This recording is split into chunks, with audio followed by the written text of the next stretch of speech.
Ընկերներ, շատ բարի օր, հուսամ լավ եք անդրադառնանք մեր նախորդ հարցին, խոսքը ռետուզ բառի հայերեն համարժեքին է վերաբերում եւ այսպես։ Ուրեմն այսուհետ ոչ թե ռետուզ, այլ կրկին, զուգագուլպա։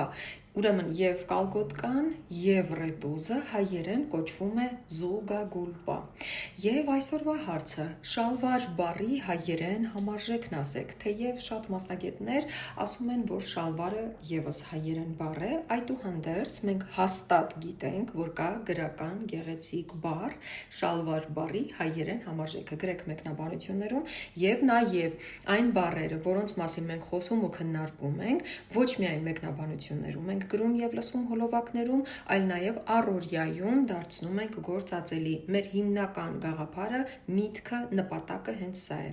Եթե ունեք հայի բառերան, նկարեք, տեղադրեք սթորիների պատմությունների բաժնում, ես կկիսվեմ։ Այսքանը։